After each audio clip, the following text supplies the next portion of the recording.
The City of Renton Housing Action Plan. Thank you for your interest in the Housing Action Plan. In the second video, we will discuss current and future housing needs for the City of Renton. Renton's Housing Action Plan process has 4 steps. This presentation discusses the first step of the project, the preliminary findings of the Housing Needs Assessment. A draft version of the Housing Needs Assessment document is now available online for public review on our website. One of the biggest issues in the Puget Sound region right now is housing. We live in one of the fastest growing areas of the country.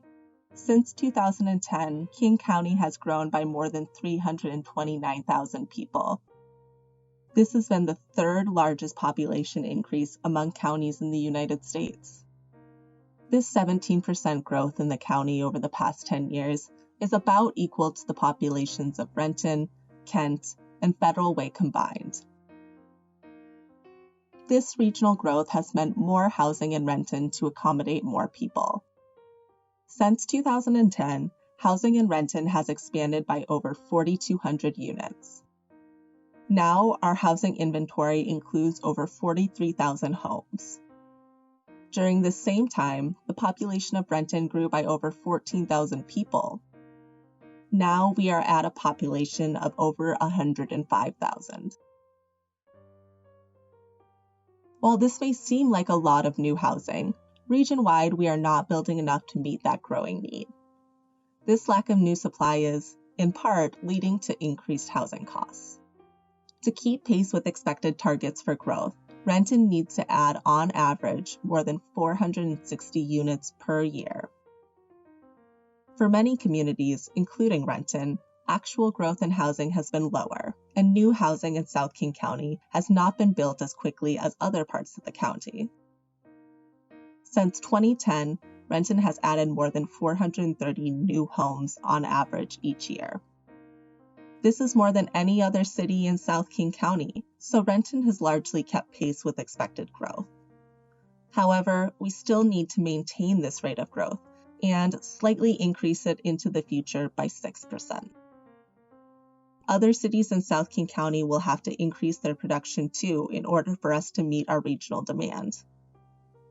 This need for new housing may increase in the future if local employers expand, or if development doesn't keep pace elsewhere. Renton may have to add more housing beyond this. Historically, Renton has been a convenient and affordable community, and one that embraces the diversity our residents represent. It used to be that people who worked in Renton could largely afford to live in Renton, and Renton offered an option for housing to a wide range of people. But with this high growth, the costs of housing have been rising faster than household income. Since 2010, home values have increased by 70%, and on average, rents have increased by 51%. Household income, though, has only risen by 32% since 2010. So while housing costs have risen for everyone, not everyone has seen rising household incomes. This is particularly true of older adults and low-income workers. While higher home values can have benefits to some, these rising costs mean that more Renton residents are at risk of being priced out of our community. Residents may be forced to move to other communities where housing costs are lower, or people interested in moving to Renton may decide to look elsewhere instead. To better understand housing needs in Renton, let's examine the costs of housing to households. For this discussion, it's important to highlight what we mean by housing cost burden. The U.S. Department of Housing and Urban Development defines housing cost burden as when a household pays more than 30% of its income on housing, including utilities. A severe housing cost burden is when a household pays more than half of its income on housing. Housing cost burdens are important because they can crowd out other expenses that households have. Households that are not cost burdened will have more money to spend on things other than housing, like transportation, food, healthcare, entertainment, and clothing.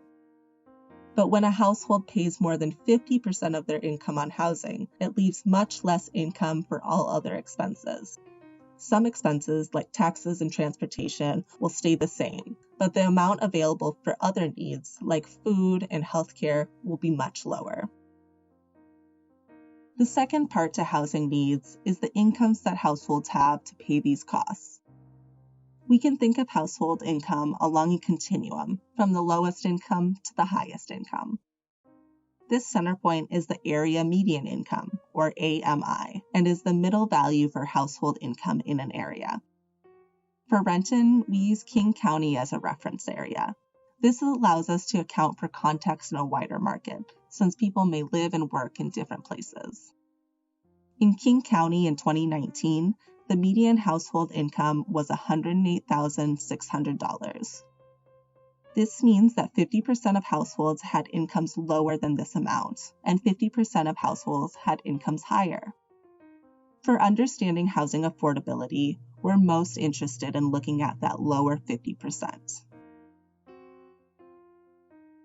Households at different points on this continuum will have different access to resources to get the housing they need. When we calculate the income category of a household, it's important to consider household size. Larger households need higher incomes to meet the same needs. For incomes greater than the area median income, housing concerns may still be important, but often they have more to do with available supply than cost.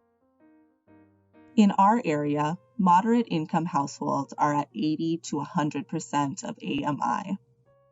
Depending on your household size, this could include families with engineers, dental hygienists, and architects. Low-income households are defined as 50 to 80% AMI and would include workers like EMTs, middle school teachers, or trades such as drywall installers.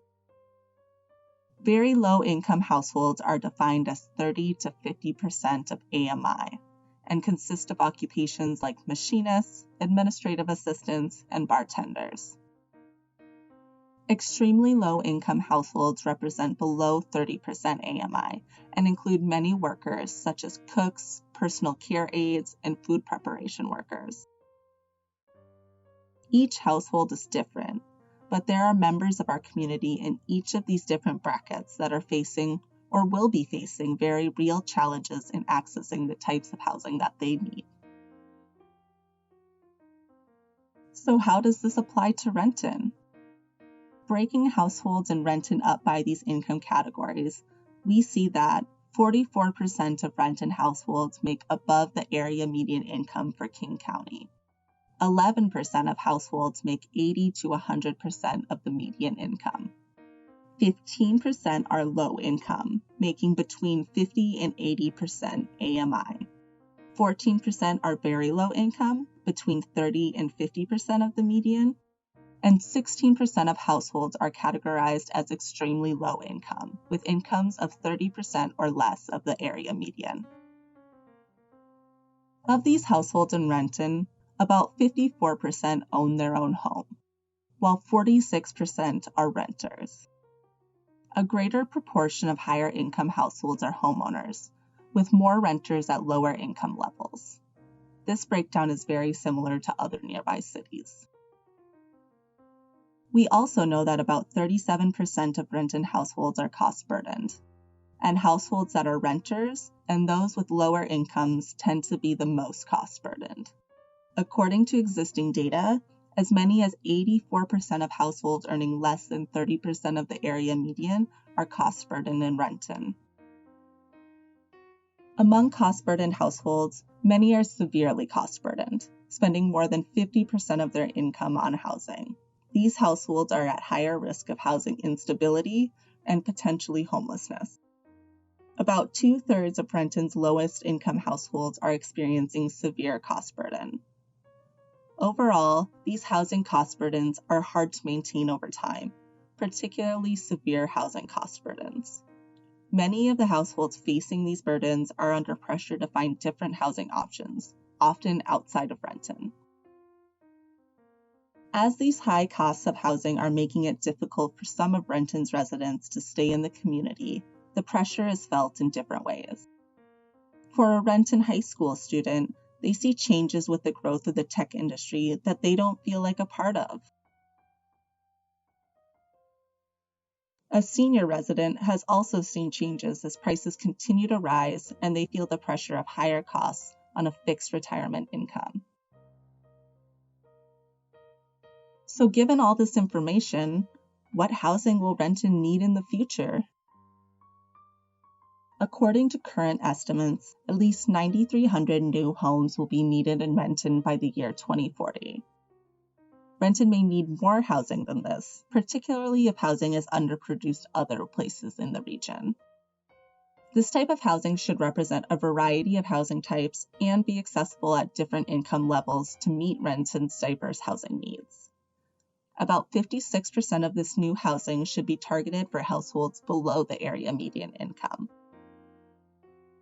About 10% of needed housing, or 894 new homes, should be affordable to households earning less than 30% of AMI. Housing affordable at this income level is not often produced by the private market and requires some form of investment from nonprofit or public agencies.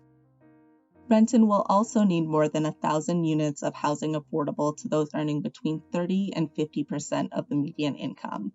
This would largely consist of rental units. Market rate units may be difficult to develop at this level. Significant incentives would be needed for new income-targeted units provided in the private market. More than 1,800 new units of low-income housing would be needed that are affordable to households earning between 50 and 80% AMI. There may be a very limited number of new homeowners in this category as well. Some market rate units may be available without subsidy, but developing these units as new housing may still need incentives for developers. For moderate income housing, Renton will need more than 1,300 units, roughly 14% of the 2040 housing target. This may include more potential homeowners, and some policies may help to promote affordable, lower-cost types of development that would meet future needs.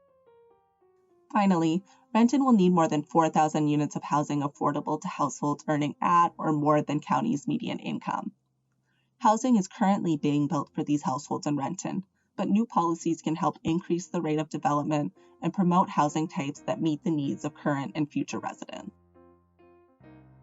In addition to building new housing accessible to these income categories, we will also need to preserve and maintain existing housing where possible, especially those homes that are accessible to lower income households.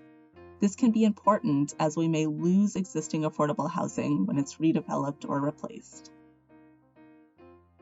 Expanding housing options will be essential to maintaining our diverse and inclusive community. It will also help in building a future where all Renton residents can enjoy the amenities and high quality of life we have here. Making sure that current and future residents have housing that meets their needs and are not pushed out by higher housing costs can also help support our local communities of color and preserve our community connections. Other housing needs will go beyond simply providing new housing. Considerations like ensuring that seniors can keep their homes in good repair and providing oversight to protect renters from unhealthy conditions can also help in supporting healthy options into the future. Over the coming weeks, we will be developing an assessment of policy options. In our final video, we will provide a summary of these recommendations and highlight a path forward for the City of Renton for managing housing issues into the future. Thank you for your time, and please feel free to contact us with any questions. And remember to check out the project website at rentonwa.gov/HAP.